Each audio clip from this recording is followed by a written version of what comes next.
as the father of psychoanalysis, Sigmund Freud claimed his father molested all of his siblings.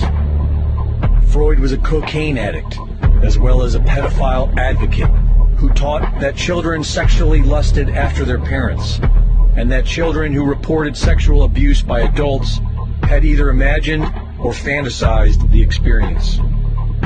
He believed that women were the problem with society, and all their problems stemmed from not having a penis. Freud's grandson, Sir Clement Freud, has been accused of molesting multiple young girls, and was suspected in the disappearance of Madeleine McCann. Sigmund Freud's sister, Anna Freud, whom Freud claimed was regularly molested and abused by their perverted father, gave birth to Freud's nephew, Edward Bernays, the father of propaganda. Bernays took his family's work in psychology and used it to help governments and corporations manipulate the minds of the public. Hired by the American Tobacco Company, Bernays manipulated women into buying more cigarettes by convincing them that smoking was a form of feminist liberation. During this propaganda campaign, he dubbed cigarettes torches of freedom.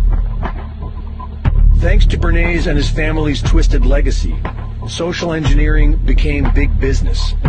Modern psychology was used to exploit mankind's mental weaknesses, nurture the public's lower desires, and turn people into mindless consumers. Is it any surprise, then, that the great-nephew of Edward Bernays is none other than Mark Bernays Randolph, the co-founder and original CEO of Netflix?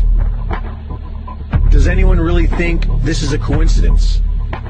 Netflix has not only replaced network television as the premier home of pop culture, it is also continuing the degenerate, depraved social engineering of the Bernays-Freud legacy.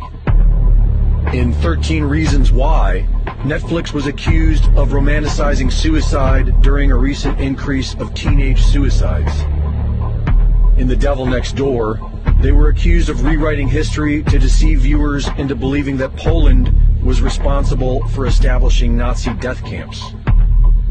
In The First Temptation of Christ, Jesus Christ is depicted as a homosexual.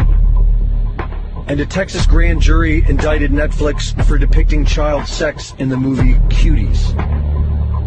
Netflix and chill, the new preferred method for brainwashing the masses. Brought to you by one of the most depraved, degenerate families of the modern era.